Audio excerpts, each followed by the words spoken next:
Today I'm going to review Joby's new phone case called the Standpoint. It's a basic black case with the tripod built into it. So here are my thoughts after using it for after a week. Let's go over the con first because there's only one huge one. It's the buttons for me, and I feel like I'm not getting any tactile feedback, and it doesn't feel like I'm pressing on any buttons at all. So every time when I'm pressing the buttons, I would have to look at my screen to make sure I pressed it in the first place. And that's the only con I can really find about this case. So let's move on into what is the best thing about it, and it's the convenience of not carrying any extra gear with you. Without this case, the old workflow is more like taking my tripod out of my bag, put the phone into the tripod mount, and set up my shot. And when I'm done shooting, I would have to do all those steps again to break it down. And if I'm vlogging throughout the day, I would have to do that multiple times, so that's a lot of time wasted. With this case, there's not much setup time, it's way quicker, and I can just start recording and make content way faster. Ideally, if you are a vlogger, this case helps you capture moments effectively, and I think this case deserves a spot in your gear list. Using this case is super easy. You flip out the legs, set it down, and start recording. You can set up the legs and hold it like a mini gorilla pod if you want to, and you can place it down and get that quick time-lapse shot. If you have a Pixel, you can finally take pictures of the stars without actually having the need of bringing any extra gear or buying any extra gear just for actual photography. When you're watching content or FaceTiming someone, you can actually use the legs as a stand as well.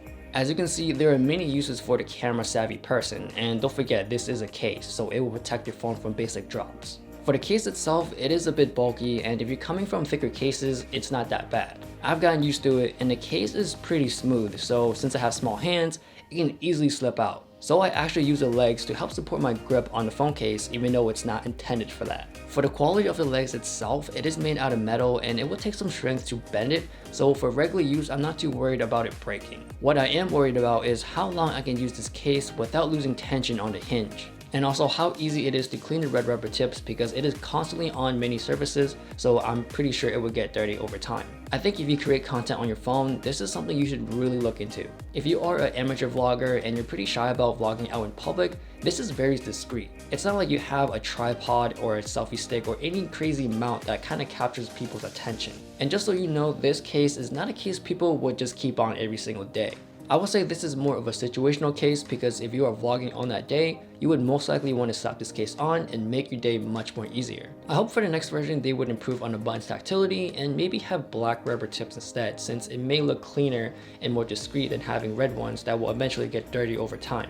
And maybe a way to prop this up in portrait mode because it would benefit the people who uses Instagram, Snapchat, and TikTok. So that is my review of the Joby Standpoint. At this time, I can only find a link to the Pixel 4 version on their site, but I do have the iPhone version, so I'm pretty sure they would add that later on in the future. Please follow me on Instagram, give a like, subscribe, hit the bell, and thanks for watching.